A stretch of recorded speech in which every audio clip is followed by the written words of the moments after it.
talking all the day near tall towers where falcons build their nests. Silver winged they fly, they know the call of freedom in their breasts. Saw black hair against the sky with twisted rocks that run down to the sea.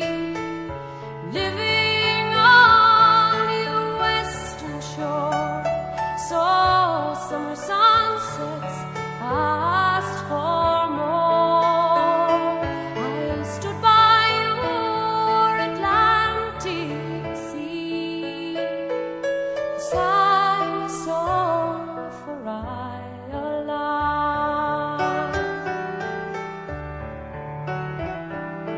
Talking all the day with true friends who try to make you stay, telling jokes and news, singing songs to pass the night away. Watch the Galway salmon run like silver dancing, darting in the sun. Living on your western shore, saw summer sunsets, asked for more. I stood by your Atlantic sea and sang a song for Ireland.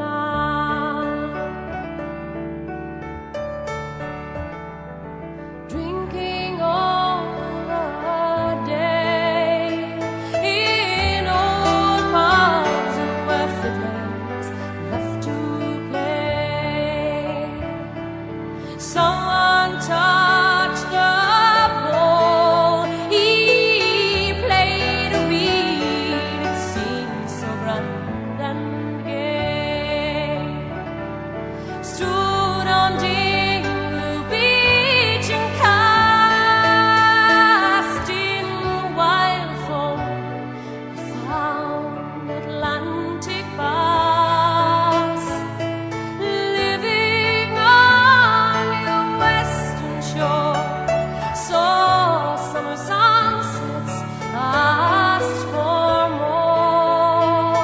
I stood by your Atlantic sea and sang a song for Ireland.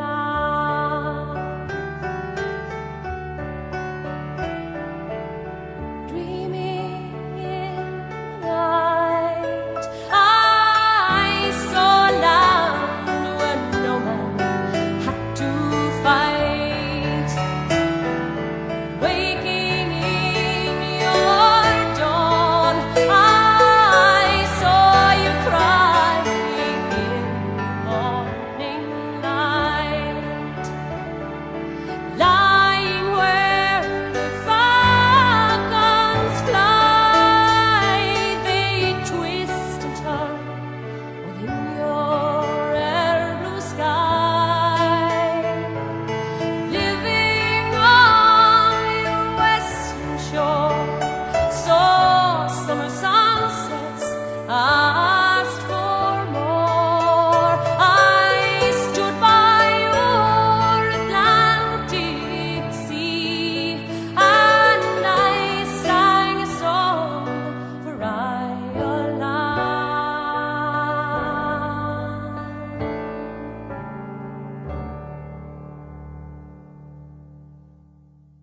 Boyle Marar dus gur privilege dus a couple of fahal an owner Imelda public Hannah agus Clara. On behalf of the Republican movement, I want to express our heartfelt condolences to the family of our friend and comrade Imelda, to Rasheen, Mary Lou and the wider family circle. Tá sí agus tá sibse in our smintse ag an nám Brona Shaw. You mourn the loss of a sister, and words which I express here today will never replace what she was to you throughout all of your lives.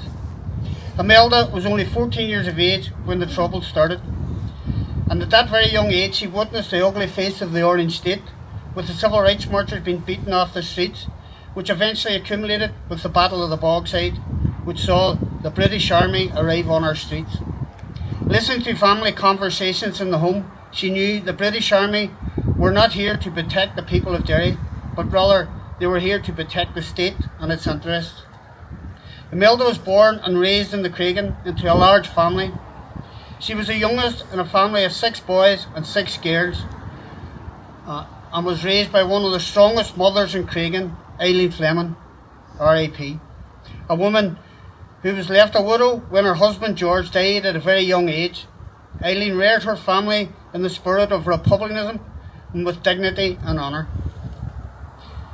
Imelda was brought up in a home that was always provided shelter, food and a bed for volunteers. She sought shelter from the RUC and the British Army. 30 Lane and Gardens was an open house that volunteers used in the pursuit of their goal for United Ireland.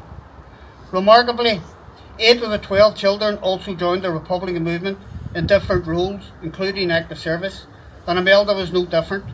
She joined the Cleanie at 14 years of age, progressing from there to becoming a man in due course. Imelda herself was a dedicated and active Republican activist, and why wouldn't she, coming from one of the staunchest Republican families in the Cregan? At the age of 17, Imelda and other members of the organisation were the key to the struggle in the city. They were the people who moved weapons to and from operations, making sure that they got back to base. They were also the people who helped penetrate the ring of steel around the city when it was impossible to enter the city centre without being stopped. Coming a man were very clever in designing ways to enter without the Brits knowing, allowing the IRA to continue with the bombing campaign under their noses, and Imelda played an active role in all of this. In her personal life, she was always employed. She worked in the catering industry, including some of the best hotels in Derry and as far away as Larne. She was trained to a very high standard and was much in demand as an experienced and reliable worker. She eventually returned to Derry to live and took employment with the Western Trust for almost 25 years up until her retirement. 16 months ago, Imelda received the terrible news that she was terminally cancer. She fought the battle like she fought many other battles in her life. She took it head on, refused to lie down under, right up until she could do no more and had to be moved to the Foyle Hospice. Her 2 bodyguards, affectionately known by the doctors and nurses in the hospice as the 2 Rottweilers, Mary Lou and Deirdre, took that battle with her right up until the end, where she eventually passed away in the early hours of Monday morning. Our yes, Jay Goroshi. Imelda will be sorely missed by all those who loved her, especially by her loving sisters Mary Lou and Bashi, and Deirdre and the wider family circle and all her friends. Susan Siri or the Hara, Goramila Mayola. Do not stand at my grave and weep. I am not there. I do not see. Do not stand my grave and cry. I am not there. I do not die. A woman's place is not at home. The fight for freedom still goes on. I took up my gun till freedom's day.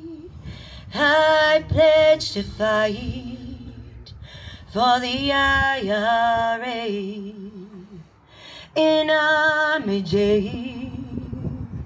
I served my time. Strip searchers were the British cry, degrading me. They could not see I suffered this to see Ireland free. Gibraltar was the place I died. McCann and Savvy were by my side. I heard the order was not a tree of Thatcher's voice said shoot to kill. Well, do not stand at my grave and cry, I am not there, I do not die. Do not stand my grave and cry, when Ireland lives, I do not die. When Ireland lives, I do not die.